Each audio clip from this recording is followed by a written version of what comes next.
Shalom semua warga kerajaan. Tahun 5782 yang kita jalani sekarang ini. Dan 2021 sudah triwulan terakhir. Dan temanya adalah tentang Father. Ya, kita tahu bagaimana kata-kata yang diucapkan seorang bapak itu punya dampak paling besar kepada kehidupan seseorang. Karena bapak itu panutan, bapak itu guide, bapak itu sumber, bapak itu adalah inspirasi dan harus meninggalkan teladan. Sayang sekali di dalam dunia ini tidak banyak bapak yang punya kualitas seperti itu. Ada seorang anak rohani saya yang sudah 2 kali masuk penjara karena narkoba ya. Jangan salahkan keadaan. Kita sebagai anak Tuhan harusnya berkemenangan. Dimulai masalahnya ketika seorang pria yang seharusnya jadi ayah kandungnya berkata, "He's not my son." Dia bukan putraku. Mari kita belajar bapak yang baik. Bapak yang terbaik adalah bapak di sorga ya. Yang sempurna itu. Ketika Kristus menyerahkan diri untuk dibaptis. Padahal tidak perlu dia dibaptiskan. Tapi karena dia adalah yang sulung, artinya harus memberi contoh kepada yang lain dan kita sebagai adik-adiknya, dia berkata kepada Yohanes Pembaptis, ya, karena Yohanes Pembaptis berkata, "Aku harus dibaptis olehmu. Kenapa kamu yang minta dibaptis olehku?" Kita mengerti kalau orang rohani mengerti masalah-masalah seperti ini, biarlah itu karena kita harus mengenapkan seluruh, saya tekankan seluruh kehendak Allah, seluruh righteousness. Right standing before God. Dan ketika Yesus keluar dari dalam air. Sudah berhenti perbantahan soal percik, tentang selam. Keluar dari dalam air. Apa yang terjadi? Langit terbuka.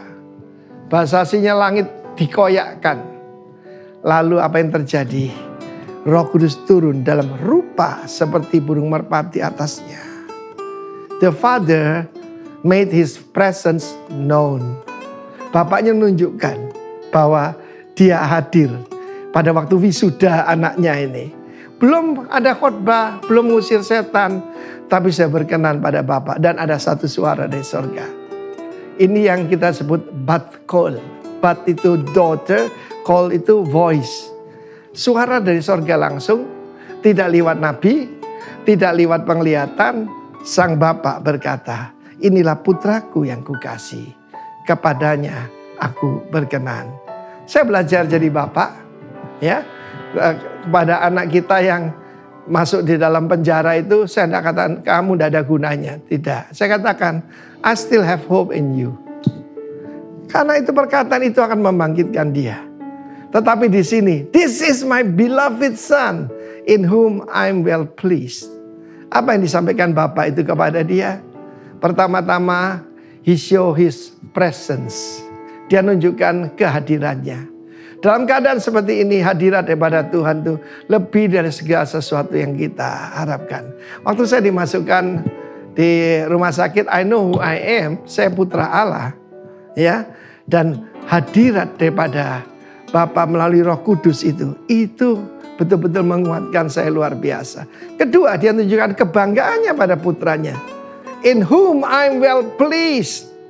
Bahkan pada waktu Mount of Transfiguration, bat call yang kedua, suara dari langit itu berkata, "Inilah putraku yang kukasihi, dengarkanlah dia." Dia berkata kepada siapa? Kepada Petrus, Yohanes, Yakobus, gambaran daripada pengikut Kristus perjanjian baru. Tapi juga di situ ada Musa dan Elia sebelumnya, perjanjian lama. Ya, Taurat dan para nabi. Saudara yang kasih Tuhan, seorang bapak sangat dibutuhkan hari-hari ini. Saya berbicara pada para bapak dan para putra yang mencari seorang bapak. Pastikan ada bapak sorgawi, bapak jasmani dan bapak rohani. Dan kamu akan kuat seperti Kristus. Ketika iblis menggoda dia, tidak lama kemudian di padang belantara keluar berkemenangan. Karena iblis berkata, "Jikalau engkau anak Allah." Kristus tahu, aku memang adalah putra Allah. "Pergi daripadaku iblis." Lalu malaikat datang melayani dia. God bless you. Amin.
Masuki gerbangnya dengan hati bersyukur, halamannya dengan pujian.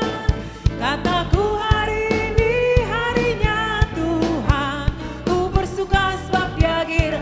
Ku masuki gerbangnya dengan hati bersyukur, halamannya dengan pujian. Kataku hari ini harinya Tuhan, ku bersuka sebab Dia girangkanku. Dia girangkanku, oh Dia girangkanku, ku bersuka sebab Dia girangkanku. Oh, Dia girangkanku, oh Dia girangkanku, ku bersuka sebab Dia girangkanku. Ku masuki gerbangnya dengan hati bersyukur, halamannya dengan pujian. Kataku hari ini harinya Tuhan, ku bersuka sebab Dia girangkanku. Dia girangkanku, Dia girangkanku, oh Dia girangkanku, ku bersuka sebab Dia girangkanku. Oh, Dia girangkanku, oh Dia girangkanku, ku bersuka sebab Dia girangkanku. Dia girangkanku, ku bersuka sebab Dia girangkanku. Oh, Dia girangkanku, oh Dia girangkanku, ku bersuka sebab Dia girangkanku. Amin.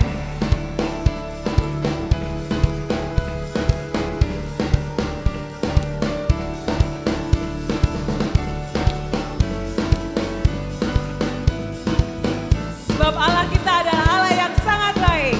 Amin.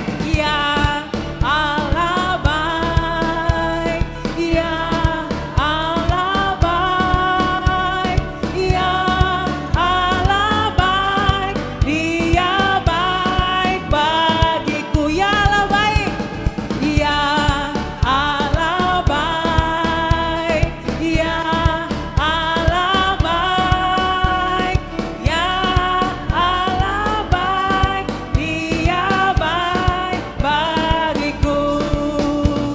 Ya Allah baik, ya Allah baik, ya Allah baik, Dia baik.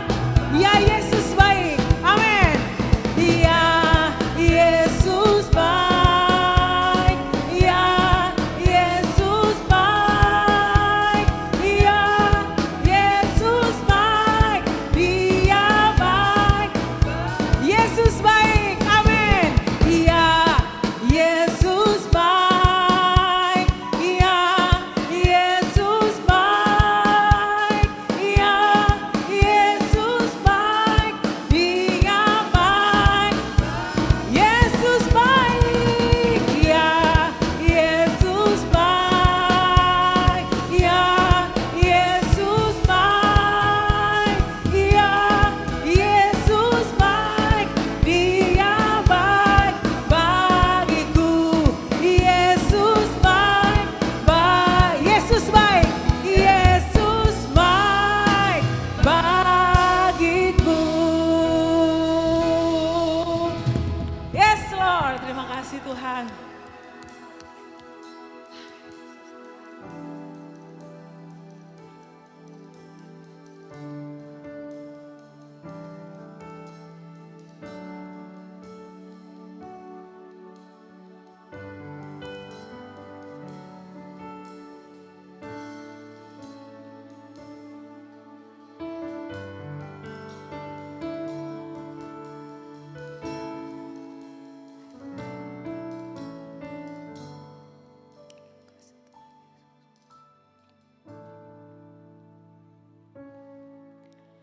Jesus is the center of it all. Jesus is the center of it all. From beginning to the end, it will always be, it's always been you, Jesus. Jesus, Jesus be the center. Jesus be the center of my life. Jesus be the center of my life from beginning. It will always be, it's always been you, Jesus. Jesus, nothing else matters. Nothing in this world will do. Jesus, you're the center. You're the center. And everything revolves around you. Jesus, Jesus be the center. Jesus be the center of my life. Jesus be the center of my life. From beginning to the end, it will always be, it's always been you, Jesus. Jesus, nothing else matters. Nothing in this world will do. Jesus, Jesus, Jesus, you're the center. And everything revolves around you. Nothing else matters, Lord. Nothing else matters. Nothing in this world will do.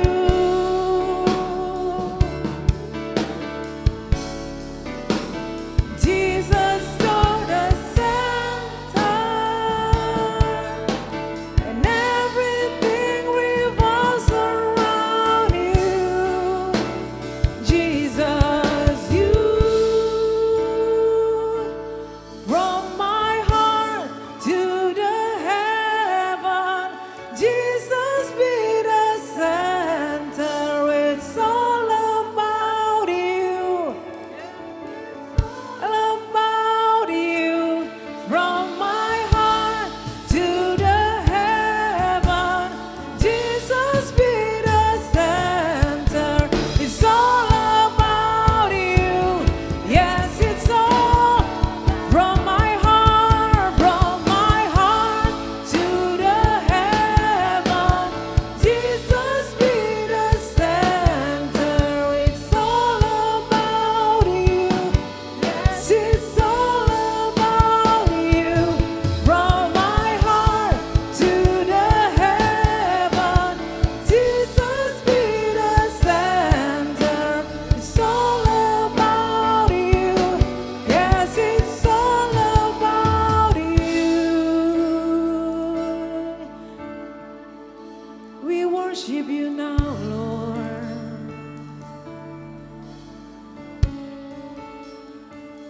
From beginning to the end.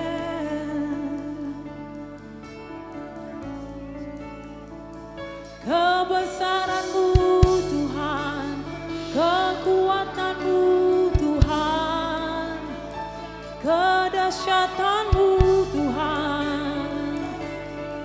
Yesus, Yesus, Kaulah pusat dari segalanya, Tuhan. Kau yang terbesar, termulia, termulia, Kau Tuhan.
bersyukur Tuhan.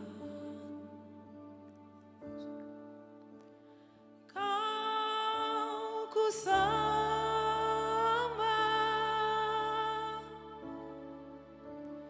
Kau ku sembah,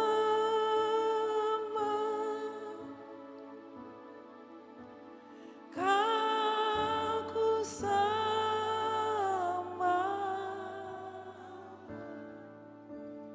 Oh Tuhan,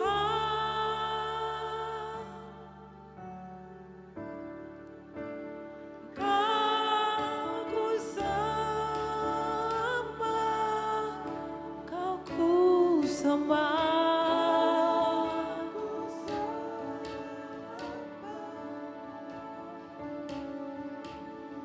Kau ku sembah.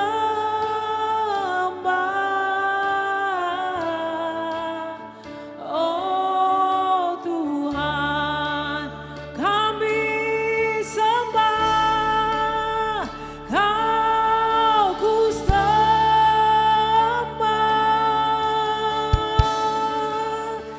Kau ku sembah. Kau ku sembah. Ku sembah.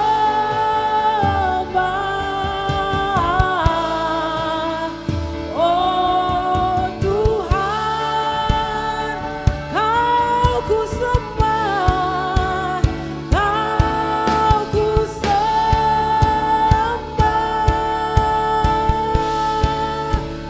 Kau ku sembah. Yesus, ku sembah.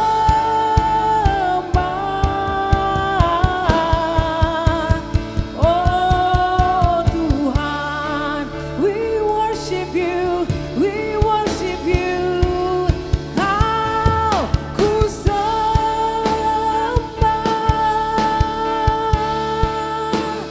Kau ku sembah.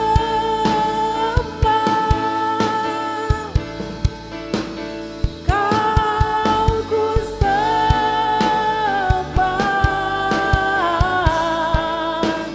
Oh Tuhan,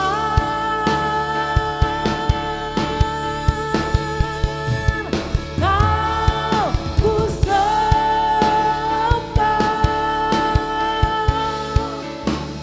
Kau ku sembah.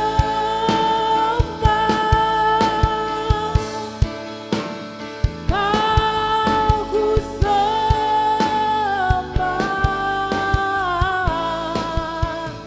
Oh Tuhan. Sebelum kita akan mendengarkan firman Tuhan, mari saya ajak kita untuk berdoa. Kita minta hikmat Roh Kudus, pimpinan Roh Kudus memampukan kita untuk bukan cuma mengerti, tapi menjadi pelaksana-pelaksana kehendak Tuhan dalam hidup setiap kita.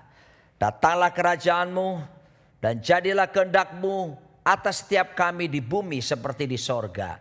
Nyatakan diri-Mu lewat firman-Mu ya Tuhan. Karena firman-Mu itu ya dan amin. Firman-Mu itu pelita bagi kaki kami serta terang bagi jalan kami. Firman-Mu yang bila kami renungkan akan membuat kami bertindak hati-hati sesuai dengan segala yang tertulis di dalamnya. Sehingga dengan demikian perjalanan kami akan dibuat Tuhan menjadi berhasil.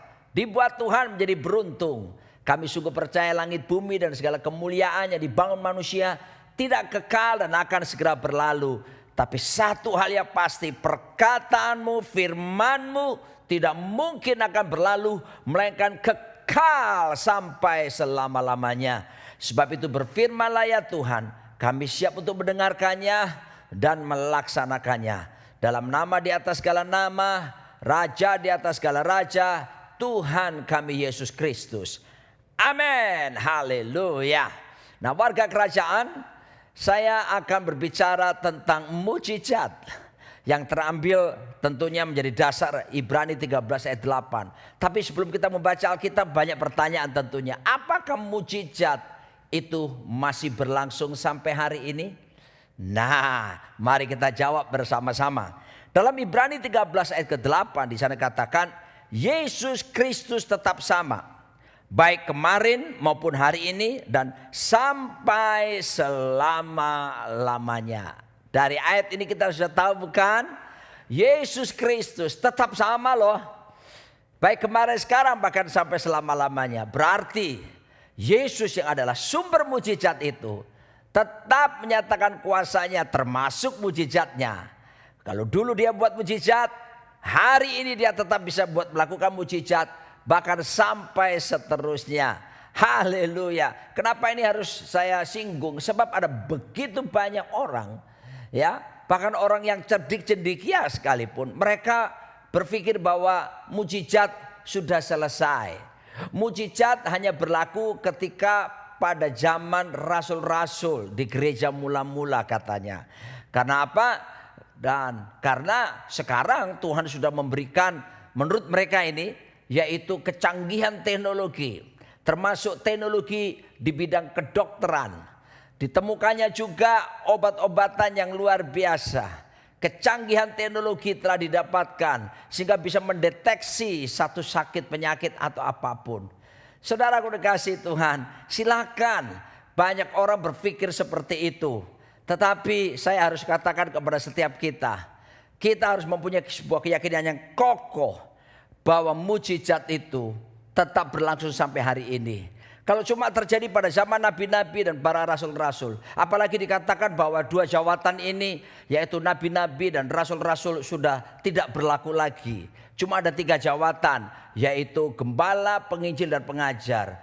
Maka mereka berpikir mujizat sudah selesai. Mari saya mau katakan bahwa Efesus 4 ayat 11 bahwa dikatakan bahwa Yesus Kristuslah yang memberikan baik rasul-rasul maupun nabi-nabi, para pemberita Injil, lalu gembala-gembala dan bahkan para pengajar. Untuk memperlengkapi orang kudus bagi pekerjaan pembangunan tubuh Kristus dan seterusnya sampai kita mencapai kedewasaan penuh dan tingkat pertumbuhannya sesuai dengan Kristus. Nah, 5 jawatan ini tidak ada bukti di dalam Alkitab ditarik salah satunya. Tidak ada. Kita percaya bahwa 5 jawatan tersebut berlaku sampai hari ini. Jadi pelayanan kenabian tetap ada. Pelayanan kerasulan yang kita kenal dengan prophetic maupun apostolic ministry tetap ada. Sebab itu mari kita punya keyakinan yang kokoh bahwa mujizat tetap berlangsung. Dan mujizat masih ada di dunia ini selama bumi masih berputar.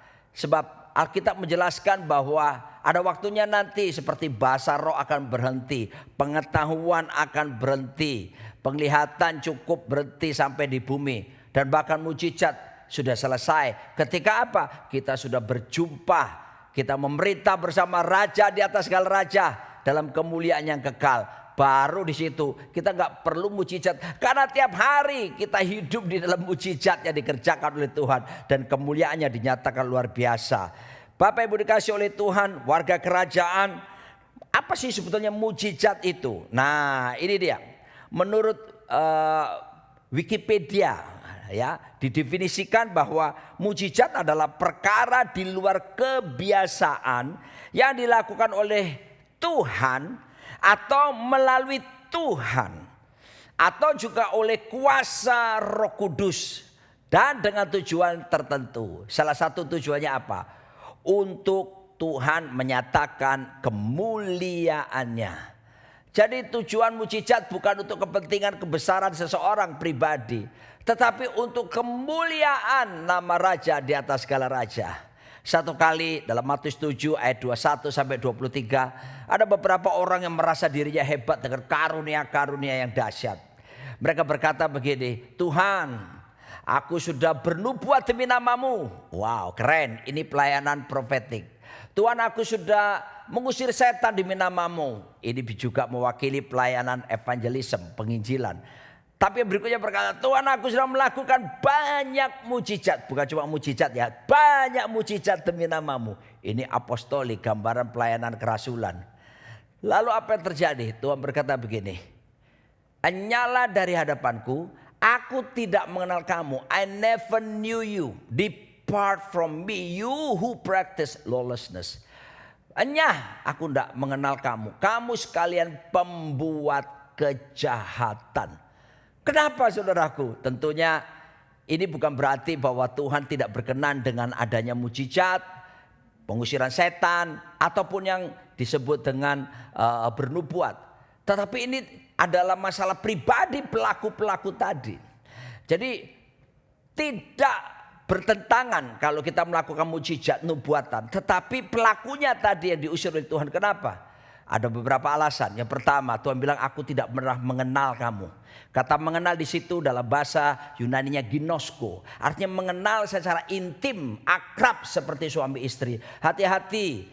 Kalau kita bisa saja melakukan perkara hebat termasuk mujizat.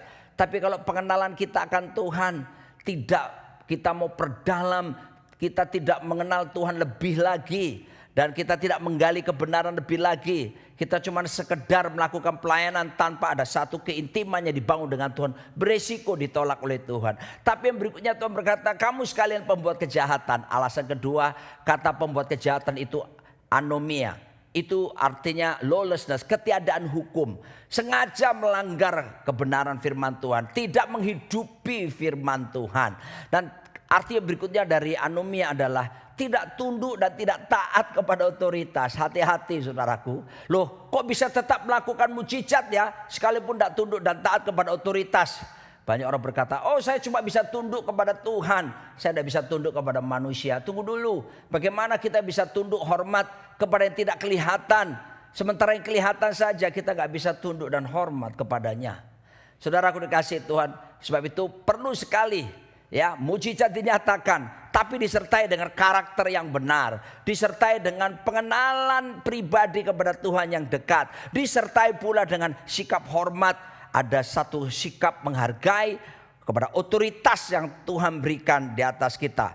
Ini penting sekali supaya kita mengetahui bahwa segala sesuatu yang dilakukan hanya untuk menyenangkan Tuhan kita Yesus Kristus. Nah, saya akan tunjukkan lagi ada ayat yang lain yang menekankan bagaimana sebetulnya mujizat itu bukan cuma sungguh ada ataupun tetap berlangsung sampai hari ini. Sebetulnya mujizat itu juga sudah ada di dalam diri kita. Kuasa untuk melakukannya sudah ada di dalam diri setiap kita. Ibrani 12 ayat 28 berkata seperti ini. Jadi karena kita menerima kerajaan yang tidak tergoncangkan, marilah kita mengucap syukur dan beribadah kepada Allah menurut cara yang berkenan kepadanya dengan hormat dan takut. Jelas sekali ya. Kita bersyukur, Alkitab mengatakan kita menerima kerajaan yang tidak tergoncangkan. Bagaimana caranya? Sederhana saja.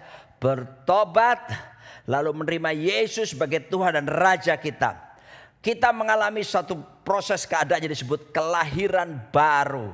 Roh kita diselamatkan. Dan pada waktu kita mengalami pengalaman pertobatan, menerima Kristus dan kelahiran baru, di saat itulah kita katakan kita masuk ke dalam kerajaan Allah. Dengan demikian kerajaan Allah juga ada di dalam diri kita. Kenapa? Karena kita menerima Kristus sebagai Tuhan dan Raja kita. Nah, Kristus sekarang ada di dalam diri kita. Nah, kalau Kristus sang Raja di dalam diri kita, berarti kerajaannya pun ada di dalam setiap kita. Kabar baik bukan? Nah, ini sangat menggairahkan sekali dan sangat menyenangkan kalau kita mengerti kebenaran ini. Maka kebenaran ini akan memerdekakan setiap kita. Nah, warga kerajaan, bagaimana kerajaannya tidak tergoncangkan kok ada di dalam diri kita? Tapi kenapa kok kita seringkali bisa tergoncangkan? Kena pandemi corona saja saudaraku, Presiden Jokowi bilang banyak yang mati bukan karena virus COVID-19 ya, tapi karena ketakutannya seperti itu. Tergoncangkan, ada begitu banyak orang. Ekonomi digoncangkan. Oh, sendi-sendi kehidupan masyarakat banyak tergoncangkan. Lalu bagaimana dong? Kita orang percaya ada kerajaan yang tidak tergoncangkan. Kenapa kita bisa tergoncangkan? Masalahnya adalah karena kita tidak pernah mewujud nyatakan kerajaan Allah yang ada di dalam diri kita itu yang tidak tergoncang itu untuk dipraktekkan, untuk dinyatakan, dimanifestasikan keluar lewat hidup kita. Jadi sifatnya bukan outside in, tapi inside out. Ini yang Tuhan inginkan. raja dan kerajaannya. Kolose berkata bahwa Christ in you, the hope of glory. Kristus itu di dalam kita, pengharapan akan kemuliaan. Dia raja di atas segala raja. Sudah ada di dalam diri setiap kita. Nah, kerajaannya pun ada di dalam diri kita. Roma 14 ayat 17 berkata, sebab kerajaan Allah bukanlah soal makanan dan minuman. Artinya apa? Kerajaan Allah melampaui segala kebutuhan primer kita. Oh, ada kabar baik buat setiap kita. Kerajaan Allah melampaui semua kebutuhan primer kita. Ya, makanya Tuhan berkata, jangan khawatir apa yang kamu makan, jangan khawatir apa yang kamu minum, jangan khawatir apa yang kamu pakai, semua dicari oleh bangsa-bangsa yang tidak mengenal aku. Tetapi carilah dahulu kerajaan Allah serta kebenarannya, maka semuanya itu akan ditambah-tambahkan kepadamu. Jadi kerajaan Allah terdiri dari apa? Roma 14 ayat 17 menjelaskan, terdiri dari damai sejahtera, kebenaran, damai sejahtera dan sukacita oleh Roh Kudus. Perhatikan baik-baik, ya. Kebenaran, damai sejahtera dan sukacita Roh Kudus. Lalu kemudian dalam 1 Korintus 4 ayat 20 dikatakan, sebab kerajaan Allah bukan terdiri dari perkataan, tetapi dari kuasa. Kalau boleh saya tambahkan, ada poin yang selanjutnya. Kerajaan Allah terdiri dari apa? Kebenaran, damai sejahtera, sukacita oleh Roh Kudus dan kuasa.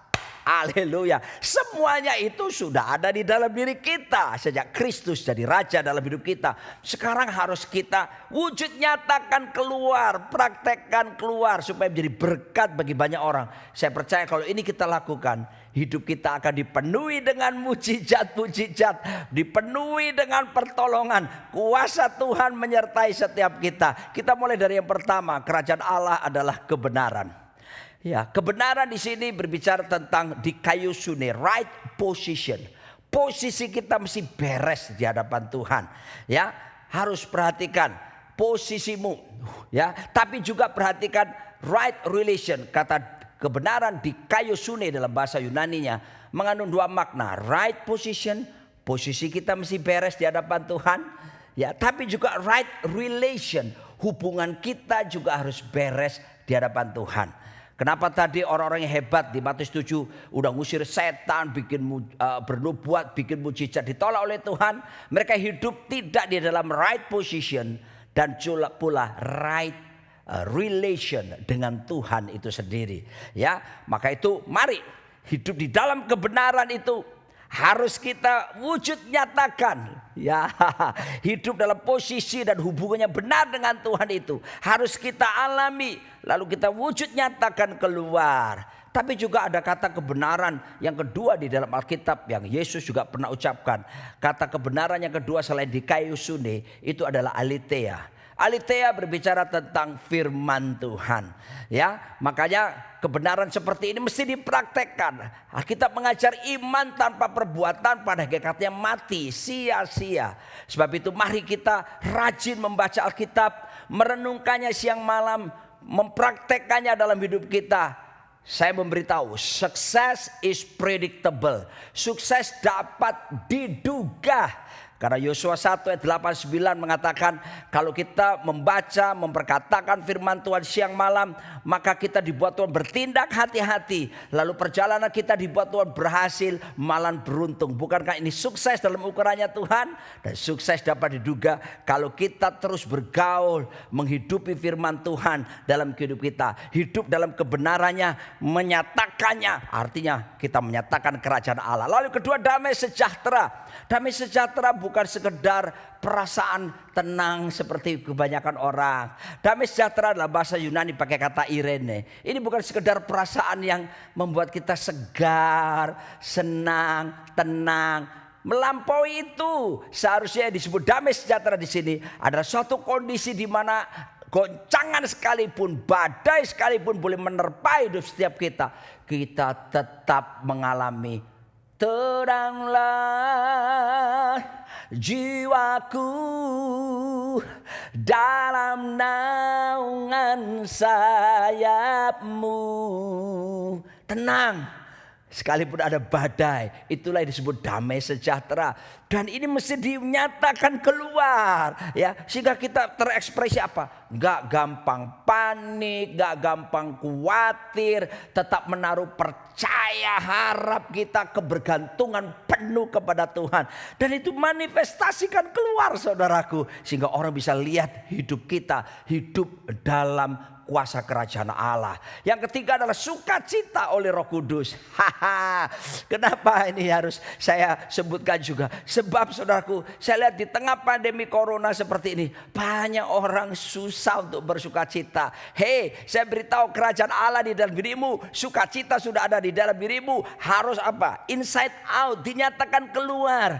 Bukan karena kita nonton film lucu, nonton Sri Mulat, nonton pelawak membuat kita jadi sukacita. No, sudah ada. Sekarang pilihan kita lah yang harus kita wujud nyatakan keluar, saudaraku. Dan untuk bersukacita itu pilihan yang harus kita buat. Kita harus tinggal melakukan, mengimaninya, melakukannya, saudaraku. Bukankah hati yang gembira adalah obat yang manjur, No, akibatnya terjadi mujizat kesembuhan, terjadi mujizat yang lainnya, bukan? Nah, kita lihat. Dan Alkitab juga berkata, the joy of the Lord is your strength. Sebab sukacita daripada Tuhan itulah kekuatanmu. Nah, perhatikan baik-baik.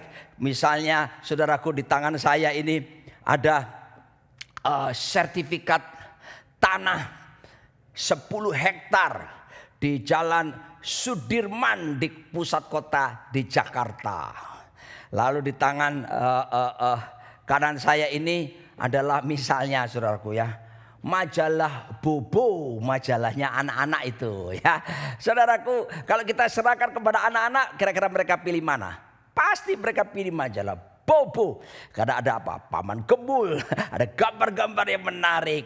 Tapi kalau ini saudara, saya serahkan kepada saudara atau diserahkan ke saya pasti orang Surabaya bilang merem, tutup mata. Saya akan pilih sertifikat tanah 10 hektar di Sudirman. Come on man, ya kan? Nah, sukacita itu sudah ada dalam diri kita. Sekarang pilihan kita lah untuk mewujud nyatakan keluar, saudaraku, ya. Bersukacitalah senantiasa di dalam Tuhan. Sekali lagi aku katakan, bersukacitalah, haleluya. Lalu yang keempat, kerajaan Allah terdiri dari apa? Kuasa. Kata kuasa di situ digunakan kata dunamos. Kuasa untuk apa? Yang menarik, kata dunamos mengandung pengertian kuasa atau kemampuan untuk melakukan mujizat. Kabar baik buat saudara, haleluya. Mujizat, melakukan mujizat, bukan monopoli. Mereka disebut pendeta-pendeta, mereka ada di pelayanan-pelayanan mimbar.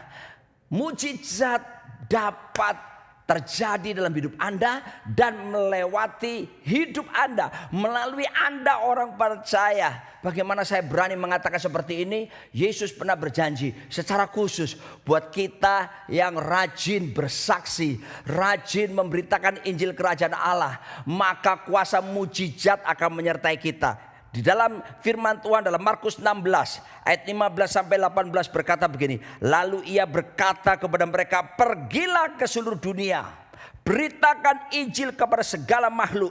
Siapa yang percaya dan dibaptis akan diselamatkan, tetapi siapa yang tidak percaya akan dihukum. Perhatikan ini, tanda-tanda ini akan menyertai orang-orang yang percaya. Siapa orang percaya? Anda dan saya warga kerajaan, bukan? Haleluya. Dikatakan begini, mereka akan mengusir setan-setan demi namaku. Anda dan saya melakukannya. Lalu siapa lagi? Mereka akan berbicara dalam bahasa-bahasa yang baru. Bagi mereka, mereka akan memegang ular, dan sekalipun mereka minum racun maut, mereka tidak akan mendapat celaka. Mereka akan meletakkan tangannya atas orang sakit, dan orang itu akan sembuh. Wow, keren sekali. Kuasa itu sudah ada di dalam diri kita. Yesus menjanjikan kalau kita jadi pemberita Injil, kita rajin bersaksi, tumpang tangan atas orang sakit, dikatakan orang sakit akan sembuh. Artinya mujizat masih ada, mujizat masih berlangsung. Dan bahkan mujizat itu sumbernya adalah Tuhan tentunya, oleh kuat kuasa rohnya. Tapi juga melalui hidup setiap kita, merefleksikan, memanifestasikan, menyatakan keluar kerajaan Allah yang ada di dalam diri kita itu. Kuasa yang ada dalam diri kita dinyatakan keluar. Sebab itu saudara jangan takut. Saudara berpikir, aduh ntar gimana kalau tumpang tangan orang gak sembuh. Yang menyembuhkan jangan lupa, itu kan Tuhan. Saudara hanya menyalurkan kuasa kerajaan yang ada di dalam diri saudara. Lakukan itu. Saya teringat ketika saya terpapar COVID-19. Saudaraku, tahun lalu, tahun 2020 tanggal 21 Maret. Dokter menyatakan saudaraku, ini kategori yang sangat berat saudaraku. Sebab paru-paru saya di CT scan putih semuanya. Saya batuk-batuk gak berhenti-berhenti. Panas tinggi yang luar biasa. Buang-buang air, hilang rasa di lidah. Dan bahkan saya masuk rumah sakit, saya gak bisa tidur saudaraku. Diberi obat tidur sekalipun tetap gak bisa tidur. Wow, pengalamannya menyiksa. Lalu saya di saturasi oksigen 84. Saya harus pakai oksigen, alat bantu. Bukan cuma dikenakan di sini, tapi ada alat bantu yang lain, nebulizer yang tujuannya untuk memperbesar saluran nafas saya. Saudaraku dikasih Tuhan, dalam keadaan terpapar dan lemah seperti itu, saudaraku dikasih Tuhan. Wow, apa yang saya lakukan? Saya pegang perjanjian Tuhan. Saya percaya bahwa tanda-tanda mujizat tetap berlaku. Dan oleh sebab itu saya perkatakan firman Tuhan. Saya ada kabar baik. Mujizat terjadi ketika Anda memperkatakan firman. Karena firman berkuasa mencipta dari tidak ada menjadi ada. Haleluya. Dan apa yang saya katakan? Saya ucapkan perkataan firman seperti yang saya kutip di dalam 1 Korintus 10 ayat 13. Pencobaan-pencobaan biasa ini adalah pencobaan biasa. Tidak melebihi kekuatanku. Tuhan sudah menyediakan jalan keluar untuk saya bisa melewati semuanya ini. Saya perkatakan tentunya di dalam firman Tuhan 1 Petrus 2 ayat 24b. Oleh bilur-bilur Yesus Kristus, penyakitku telah disembuhkan. Dan saudaraku, seperti yang saya pernah sering saksikan, saya mengalami lawatan kunjungan Tuhan. Saya ditepuk pundak saya, disentuh 2 kali dan terjadi mujizat. Padahal pada waktu itu dokter pun akhirnya mengakui, setelah saya sembuh beberapa bulan kemudian, saya makan bersama dengan dokter yang merawat saya. Dokternya berkata begini, Pak Roni, waktu Pak Roni sakit COVID itu kan Maret ya tahun lalu. Dan itu masih awal-awalnya COVID. Kami para dokter pun masih bingung. Sebetulnya obat apa yang paling cocok. Dokter belum tahu obat yang persis. Kalau sekarang kita sudah temukan, dokter-dokter sudah pintar, sudah punya pengalaman. Ada Remdesivir, ada Avigan dan sebagainya, bukan? Tapi waktu itu saudaraku, jadi saya tahu persis. Saya disembuhkan oleh Tuhan. Saya mengalami kunjungan malaikat di tepuk pundak saya sebelah kiri. Dan saya sembuh total saudaraku. Dan sebulan sesudah itu saya CT scan kembali, paru-paru saya bersih dan ini sudah 1,5 tahun lebih saya dalam keadaan sehat segar dalam perlindungan dan pertolongan Tuhan. Saya mengalami mujizat secara pribadi. Saya tahu Yesus Kristus tetap sama, bukan? Dan Tuhan tidak pernah mencintai seseorang dan punya anak emas. Tuhan mencintai semua kita sama, saudaraku. Kalau Tuhan melakukan pertolongan mujizat kepada saya, Tuhan Yesus juga sanggup untuk menolong dan menyatakan mujizat di dalam kehidupan saudara. Bukan cuma sembuh dari sakit, mujizat apapun di dalam hal keuangan. Seperti yang saya alami, aneh saudara, aneh bin ajaib. Saya seorang hamba Tuhan full time. Saya digaji dari gereja saudaraku. Dan saudaraku dikasih Tuhan, tetapi bisa mengkuliahkan anak-anak sampai 3 anak kuliah ke Amerika. How come? Gak bisa diterjemahkan oleh pola pikir manusia biasa. Tapi mujizat keuangan Tuhan bisa munculkan. Karena Tuhan itu sumber keuangan, sumber mujizat. Kata Bapa di dalam bahasa Ibrani, Abba artinya sumber. Dia sumber dan dia mensupply saudaraku. Sampai 2 anak saya sudah lulus master di Amerika. Dan tinggal satu tahun lulus dia saudaraku di Amerika Serikat. Semua dalam pemeliharaan Tuhan saudaraku. Hei, saya beritahu saudaraku dikasih Tuhan, Yesus hidup. Dia Raja kita, Dia pengharapan kita. Dan teruslah taruh pengharapanmu dan taruh imanmu yang kuat di dalam Tuhan. Sebab dalam persekutuanmu dengan Tuhan, jeripayamu tidak akan sia-sia. Saya bayangkan satu hari ada pertandingan besar, saudaraku. Itu di mana? Di sorga. Wah, yang tampil pertama adalah nubuat. Wah, dia bernubuat, saudaraku, menyatakan nubuat yang tepat sekali atas orang-orang ada di situ. Para malaikat bertepuk tangan menyaksikan itu. Lagi yang kedua, peserta kedua, penglihatan datang. Wah, dia tunjukkan penglihatan-penglihatan spektakuler yang membuat para malaikat pun berdecak kagum. Wow, keren. Lalu kemudian peserta berikutnya, mujizat, saudaraku. Dan dia menyatakan mujizat hebat, mati bangkit, buta melihat, lumpuh berjalan. Wah, air putih dirubah menjadi anggur. Dan begitu mujizat yang supranatural dinyatakan, malaikat bertepuk tangan. Dan peserta-peserta lain itu menunjukkan kebolehannya. Tapi saudaraku, Dewan Juri Sorgawi memutuskan ada 3 pemenang besar. Siapa itu? Sesuai 1 Korintus pasal yang ke-13 ayat ke-13. 3 saja finalisnya, yaitu iman, pengharapan, dan kasih. Loh, mana mujizat? Mujizat, saudaraku, dalam tingkatan lebih tinggi tidak bisa menandingi 3 hal. Iman, pengharapan, dan kasih. Dan Alkitab menjelaskan yang terbesar dari antaranya ialah kasih. Kenapa kasih terbesar dari semuanya termasuk mujizat? Kasih bukanlah sesuatu. Kasih di sini adalah satu pribadi.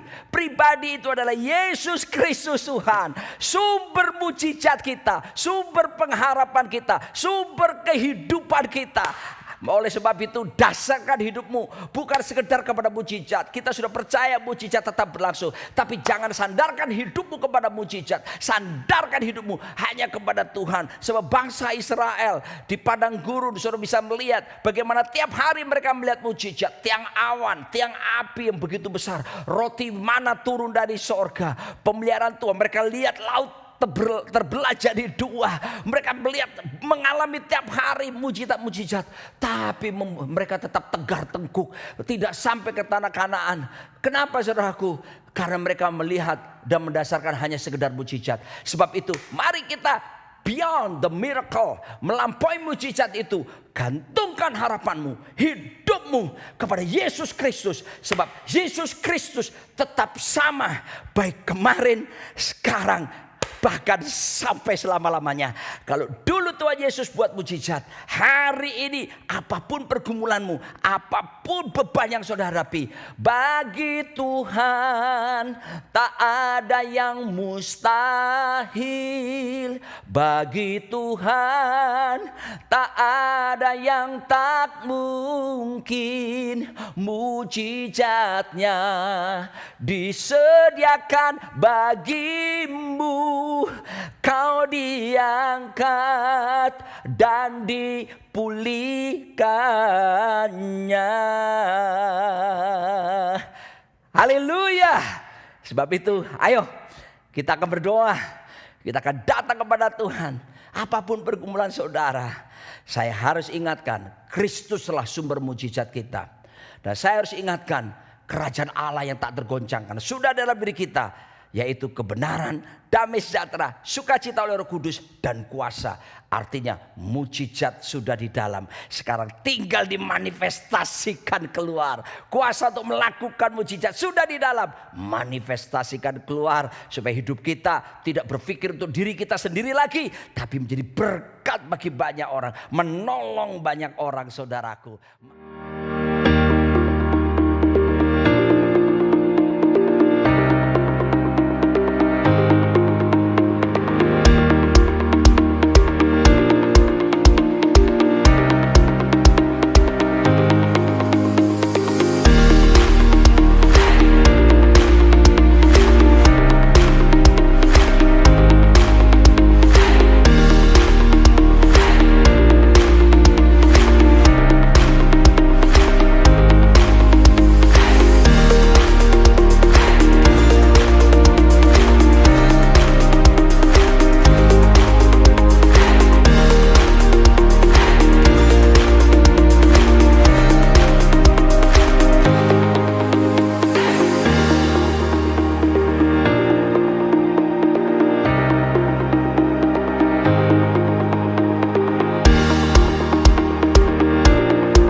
Saya meletakkan batu pertama, pembangunan gedung gereja GBI Rock Balikpapan, dan akan menjadi training center, tempat pelatihan, dan juga tempat kesejahteraan untuk memberkati banyak orang. Puji Tuhan.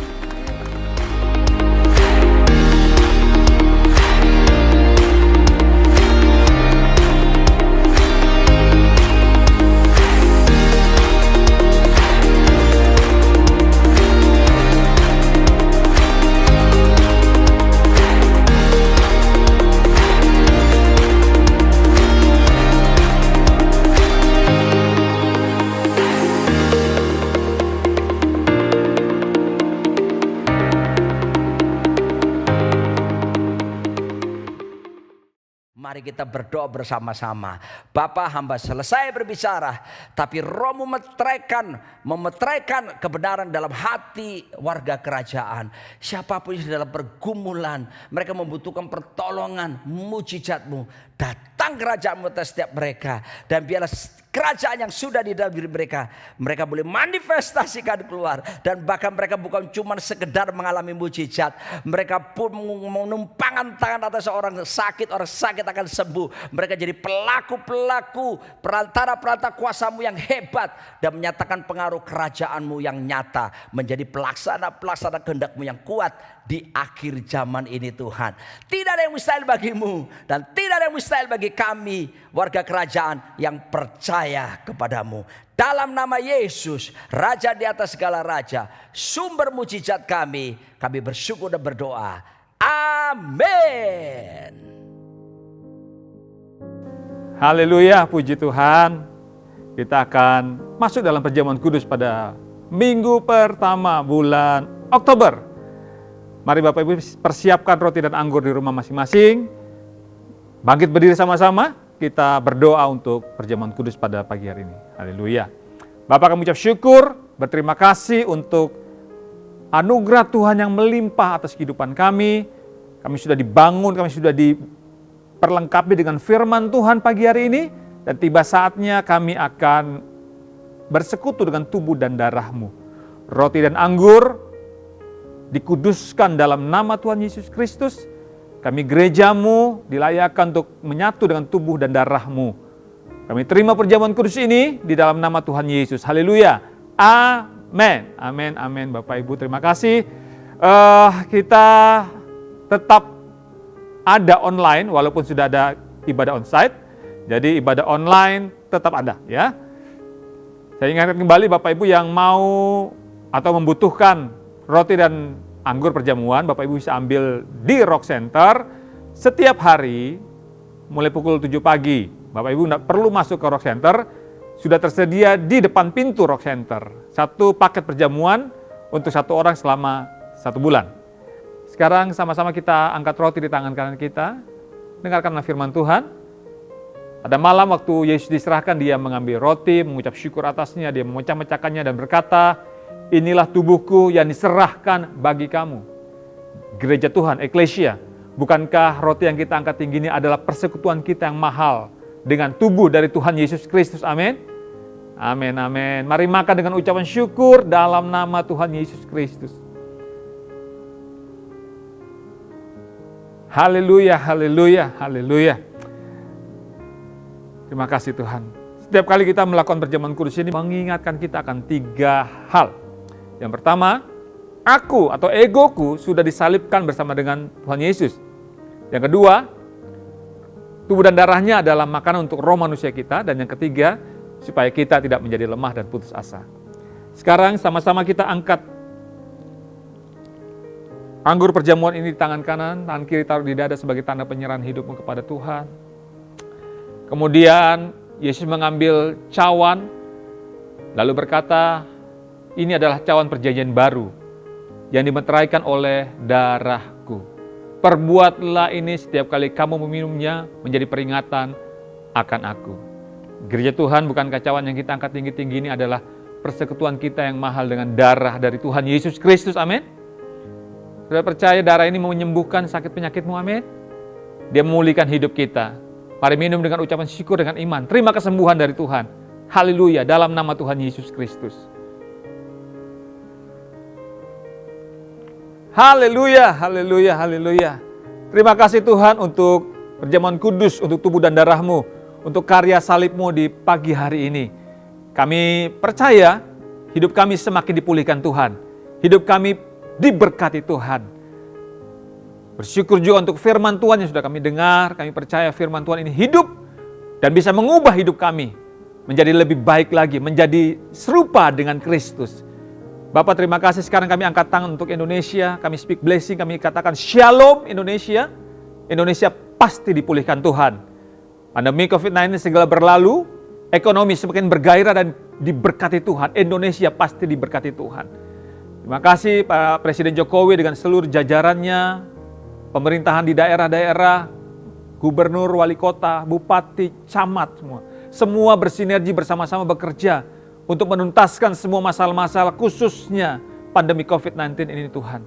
Terima kasih, berdoa untuk seluruh aparat keamanan, para medis, semua dalam perlindungan Tuhan yang sempurna. Kami percaya Indonesia diberkati Tuhan dan dipulihkan Tuhan. Demikian juga dengan kota kami Balikpapan, terima kasih. Hari-hari ini kami melihat grafiknya sudah mulai melandai, terima kasih Tuhan. Kami berdoa supaya seluruh warga Balikpapan tetap disiplin protokol kesehatan di dalam nama Tuhan Yesus Kristus. Pak Wali Kota bersama jajarannya diberikan hikmat untuk terus menjaga keamanan, kedamaian di kota Balikpapan ini Tuhan. Terima kasih, kami percaya Balikpapan akan menjadi kota yang terpuji, ternama, terhormat. Banyak orang akan datang ke tempat ini bukan hanya sekedar untuk mencari sesuap nasi, tapi mereka akan memberkati, membangun kota Balikpapan di dalam nama Tuhan Yesus Kristus. Kami juga bersyukur Tuhan, kami ada di kota Balikpapan. Gereja kami ada di kota Balikpapan. Tidak kebetulan, Tuhan sudah menetapkan kami di kota ini untuk menjadi berkat bagi kota ini Tuhan. Oleh sebab itu, kami berdoa untuk para pemimpin di gereja ini. Pak Herol sebagai gembala sidang bersama dengan keluarga, istri dan anak-anaknya dalam perlindungan Tuhan. Diurapi Tuhan terus menjadi berkat bagi gerejamu Tuhan, bagi jemaatmu di Rock Balikpapan ini Tuhan. Demikian juga dengan para pemimpin, para diaken, para pastor Tuhan, para gembala-gembala kakak. Semua kami diurapi Tuhan dan seluruh jemaatmu dari yang paling muda sampai yang paling senior. Semua kami dalam perlindungan Tuhan yang sempurna. Dipakai Tuhan untuk menjadi perwakilan kerajaan sorga di kota Balikpapan ini Tuhan. Terima kasih Bapak, terima kasih Tuhan. Indonesia, Balikpapan, bahkan gereja kami, pasti Tuhan berkati dalam nama Tuhan Yesus Kristus. Yang sakit Tuhan sembuhkan, pulihkan, sehingga bisa kembali beraktivitas seperti biasanya Tuhan. Di dalam nama Tuhan Yesus Kristus. Haleluya. Amin. Amin. Puji Tuhan. Haleluya. Ini minggu pertama di bulan Oktober. Kita akan mengembalikan perpuluhan dengan sukacita dan memberikan persembahan syukur dengan sukacita. Oke Bapak Ibu, perpuluhan kita bisa kembalikan melalui dua cara. Pertama, melalui QR Code yang akan tampil di layar TV kita. Dan yang kedua, bisa langsung transfer ke rekening gereja yang tertera di layar TV kita. Mari kita sama-sama angkat handphone kita karena kita akan memberikan persembahan secara virtual, secara online. Kita berdoa untuk persembahan kita. Bapak terima kasih. Kami angkat handphone kami untuk memberikan persembahan, syukur, mengembalikan perpuluhan. Kami memberikan dengan sukacita sebab kami sudah diberkati Tuhan. Yang memberi, yang menabur pasti menuai dalam nama Tuhan Yesus Kristus. Sekarang gereja Tuhan, mari sama-sama kita angkat tangan kepada Tuhan. Arahkan hatimu kepada Tuhan. Dan aminkan dengan antusias setiap berkat yang datang kepada saudara. Sebab kehendak Tuhan, engkau semakin naik dan tidak turun. Amin. Engkau akan menjadi kepala dan bukan ekor. Keluar masukmu pasti diberkati Tuhan. Sekarang sama-sama kita kepalkan dua tangan kita. Ucapkan 3 kali bersama-sama dengan saya. Apa saja yang saya buat dengan tangan saya ini pasti berhasil. Sehat dan beruntung. Lagi, apa saja yang saya buat dengan tangan saya ini pasti berhasil. Sehat dan beruntung. Sekali lagi sama-sama katakan, apa saja yang saya buat dengan tangan saya ini pasti berhasil, sehat dan beruntung. Sekarang para imam, tumpang tangan untuk istri dan anak-anakmu, terimalah berkat Tuhan. Tuhan memberkati dan melindungi engkau. Tuhan menyinari engkau dengan wajahnya, memberikan kasih karunia. Maka dia menghadapkan wajahnya kepadamu, memberikan damai sejahtera, sukacita, berlimpah-limpah dalam pengharapan. Mulai hari ini sampai selama-lamanya. Dalam nama Tuhan Yesus Kristus, terima berkat Tuhan. Haleluya. Amin. Amin. Selamat hari Minggu. Selamat memberi. Tuhan Yesus memberkati. Ingat, tetap protokol kesehatan. Haleluya.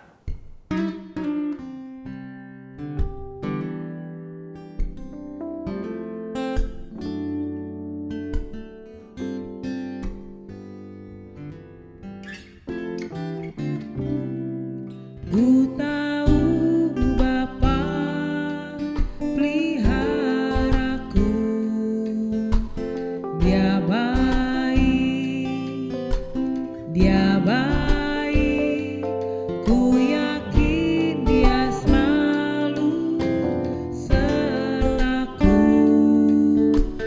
Dia baik bagiku. Ku tahu Bapa peliharaku, Dia baik, Dia baik. Ku yakin Dia selalu sertaku. Dia baik bagiku. Lewat badai cobaan, semuanya mendatangkan kebaikan. Ku tahu Bapa peliharaku, Dia baik bagiku.